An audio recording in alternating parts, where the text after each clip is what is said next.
Yehova Imana yacu ibwira abantu bana banjye mwe mujye mwibuka ijambo mwasabye iwanjye. Okay.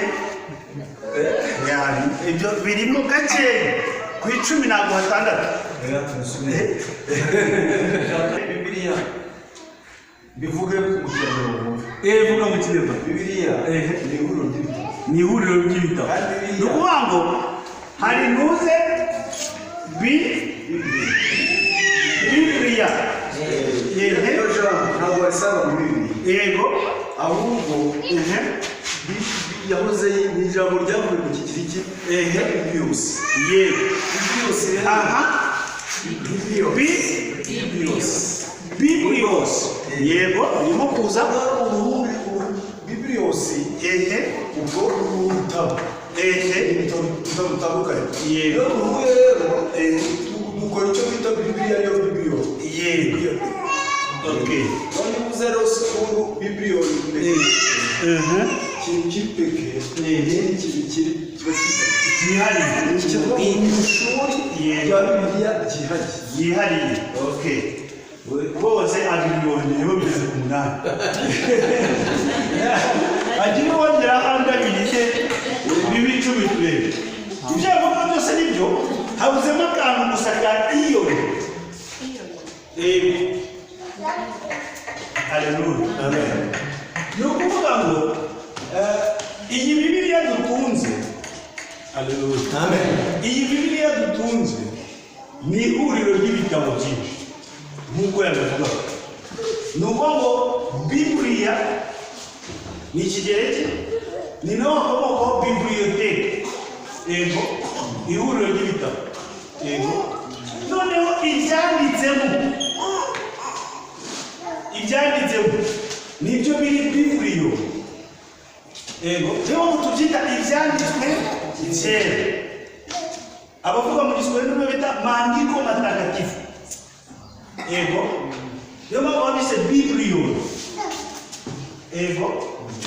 Hanyuma iyi Biblios sibyo ni ibyanditswemo muri Bibiliya bikoze bya bitabo biri muri Bibiliya. Yego. Noneho kubera yuko ukuntu Bibiliya yabonetse abantu bagiye basoma za nyandiko zavuye mu Misiri. Yego. Zavuye ku mabuye zikozwe n'abari bahanga 70 bakajya bagenda bashaka icyo bishatse kuvuga bakabibura. Haleluya. Amen.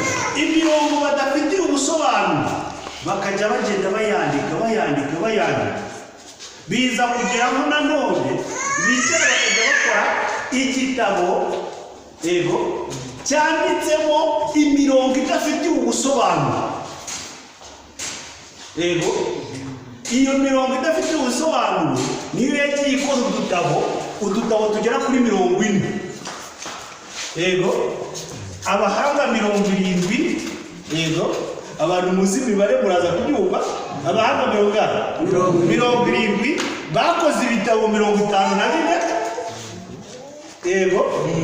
Ibyo bitabo 54 biza gukurwamo udutabo 40 kw'imirongo idafitiwe ibisobanuro n'umuntu uwo ari we wese mu mahanga bayishyura.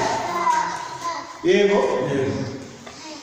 Icyo cyegeranyo nicyo cyabaye Biblios. Yego. Hanyuma ibiyanditsemo kubera ko nta muntu ushobora kubisobanura, bo barekeye bumva ko bizasobanurwa n'Imana ubwayo, niko kubyita Bibliyo. Yego. Noneho natwe twabihishuriwe duhita dukora ishuri ryanyu ryita peke Biblios School. Bishatse kuvuga ngo ni ishuri ryigisha ibintu by'umwihariko bisobanura ibyanditswe byera. Haleluya. Amen. Bishatse kuvuga ngo twebwe twigisha ibisobanuro by'ibyanditswe byera. Nuko ngo twebwe Imana yatumye kugira ngo abantu babashe kumva no gusobanukirwa bya bindi byitwaga ibyera bishobora gusobanurwa n'Imana ubwayo, byaburiwe undi muntu wese wabisobanura. Haleluya, amen. Rwanga igitabo cyitwa Bibiliya, yego, ni igitabo cyanditsemo amagambo yitwa Bibliyoni, yego, hanyuma kikaba kigizwe na Bibliyos, yego. Rwanga rero igihe cyose utaraza mu ishuri ryitwa Peke Bibliyoni School, igitabo cya Bibiliya utunze ugitunze nk'ari igitabo cy'umurimbo cyangwa umutako iwawe mu rugo. Nushaka ujye ugishyira ku meza, yego, nushaka ugishyire mu cyumba usome uko ushatse, wiyumviremo ibyo ushatse, ariko ntabwo urigera umenya ubutumwa Imana yashakaga kubwira abantu muri ibyo byanditswe byera. Haleluya, amen. Reka mbaye nk'urugero rumwe rworoshye. Dusomere Ezekiyeli igice cya 4 umurongo wa 12, hanyuma usimbuke ujye ku wa 15. Hanyuma muzashakire umuntu w'umuhanga uza gusobanura ibyo bintu icyo bivuze, uretse jyewe uri hano. Igice cya 4 umurongo wa 12. Umurongo wa 12, yego, aravuga ngo ibyo byo kurya uzajye ubirya nk'imitsima ya sayiri, kandi uzajye ubitekeshereza amabyi y'abantu imbere yabo. Uzajye ubitekeshereza iki? Amabyi. Komwe muraje mu mwenda amaziraduki. Amabyi y'abantu. Dore se niba yakoramo. Amabyi imbere y'iki? Imbere yabo. Haleluya, amen. Ninde undi watinyuka no gusomesha umurongo imbere yawe? Ninde? Kuko n'ubundi byari biteye ubwoba imbere y'abantu, n'abose uko byaramukanze ahita abwira Imana ngo aba bantu ibyo bintu ntabwo nabikora. 15, yego, maze arambwira ati, yego, dore amabyi y'abantu yego, nyagukuyeho. amabyi y'abantu ugeze gute? Nyagukuyeho. Dore amabyi y'abantu nyagukuyeho, Yego, amuhaye iki? nguhaye ibisheshe Umuhaye ibisheshe by'amasesina y'inka. amase y'inka. Haleluya. Ngo bizagende bite? Uzabe ari byo utekesha ibyo kurya byawe. Haleluya, Amen. None gutekesha Imana niba atari ugupinga Imana. Gukora ibitandukanye by'uwiteka. Imana yabakuriye ku gutekesha amabyi ibashyirira ku bisheshe, none mwebwe mwishakiye amakara n'inkwi na gazi. Mwabikuriye Ikibazo. muzashakire umuntu witwa muri pasiteri, umuntu witwa muri bishop, umuntu witwa apotre aza gusobanurire gutekesha Inkwi. gutekesha amabyi y'abantu ibyo kurya bisobanuye iki? Haleluya, cyangwa tutubwire basi niba utabonye amabyi y'abantu utekesha ibisheshe. Amase. Haleluya, abantu noneho byarabananiye. Haleluya, byarabananiye gutekesha ibyo kurya byabo amabyi n'ibisheshe. Imana ibitegeka kuyarya noneho. Haleluya. Samueli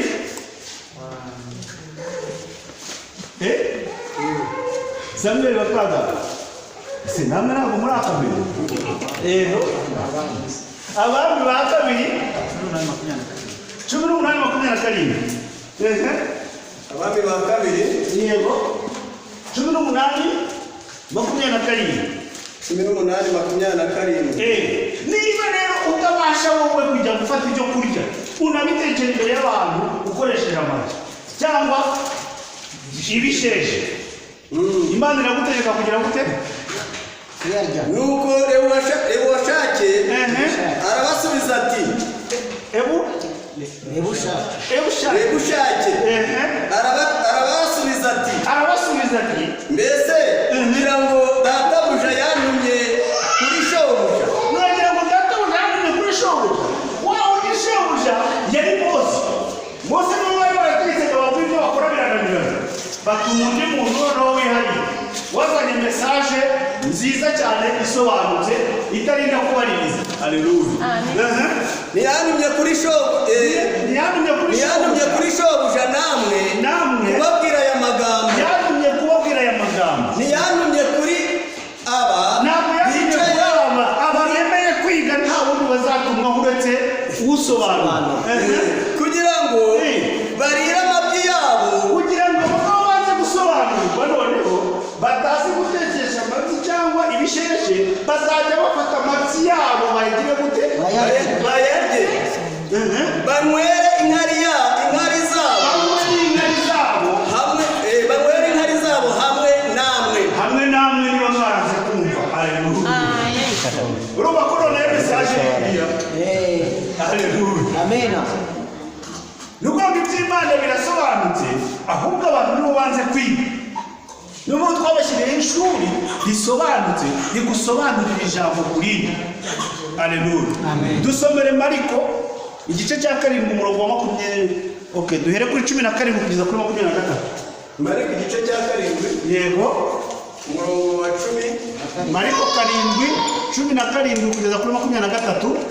Twumve neza noneho bya bindi bari kukubwira ya mabyi ko kurasaba ugomba kuyarya kandi umuntu ayarya buri munsi. Niba hari umuntu wayarya akamubihira uyu munsi uyareke. Haleluya. Biterangira kuravuga ngo yego intambara y'umutima uhana na kamere y'ibyaha. Kuba abantu babwira amagambo y'Imana ababera intambara mu mitima yabo. Haleluya. Ababera intambara mu mitima yabo. Nuko rero noneho sinjye uba nkibikora. Wowe tuza gusa ntabwo ari wowe uzaba ukibikora. Ninde uzabikora? Abanyabaroma. Haleluya. Soma wowe. Yego 17. Nuko avuye mu bantu yinjira mu nzu. Mu nzu. Abigishwa be bamubaza iby'uwo mugani. Kumbe bya bintu byose bya bintu gutekesha iki? Amati ari gutekesha ibisheshe ari ukuyarya ni imigani. Haleluya. Niki? Ni imigani. Nawe arababaza ati, noneho Yesu nawe atangira kubabaza ati, mbese namwe ntimugira ubwenge? kumbe namwe nta bwenge mufite. Barangara imbere yanyu bababwira gutekesha amati ugahita uteka wumva ko ari uguteka ibiryo nka bya bindi byo uteka mu rugo. Ntimuzi yuko ikintu cyinjiye mu muntu kivuye inyuma ntabwo muzi bya bindi muteka mukabirya mukwinjiza mu nda atari cyo kimuhumanya, ntacyo bitwara umuntu kuko kitajya mu mutima we, kuko kitinjira mu mutima ahubwo kijya mu nda, ahubwo kirinjira mu kanwa kigaca mu gifu kikajya muri tuwarete kinyuze mu nzira yacyo. Ntabwo muri Bibiliya ari ngo kibavuga ngo haleluya.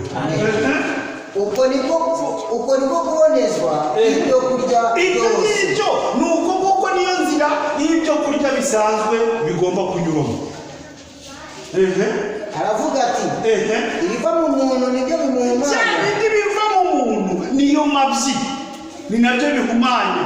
Reba nawe amagambo wiri kuvuga, ukuntu wicara ukavuga mugenzi wawe, urabona umuntu uko yambaye mukamwirirwaho. Haleluya.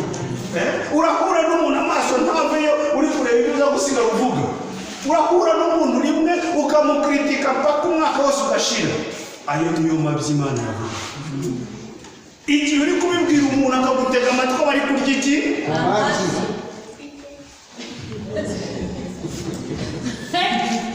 Ninde hano utayarya?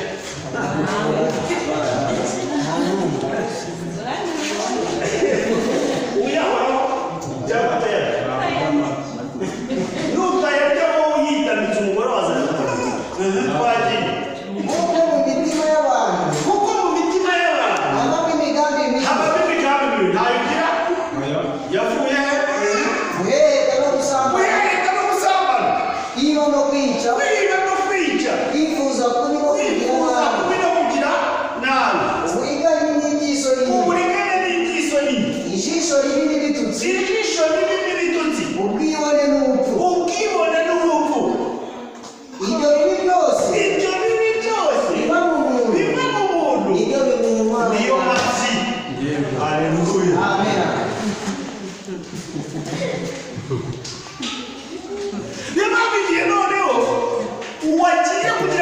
atangire kukwigisha.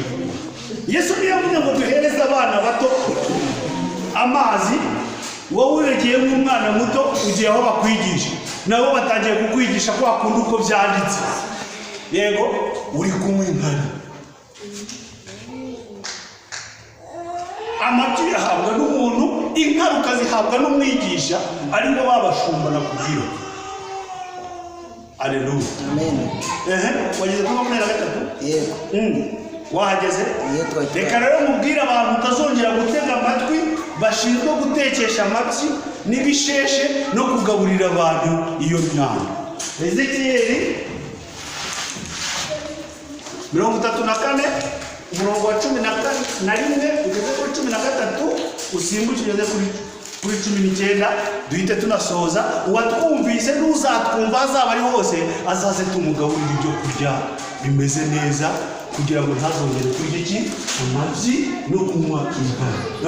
Ezekiyeli 34:11. Yego.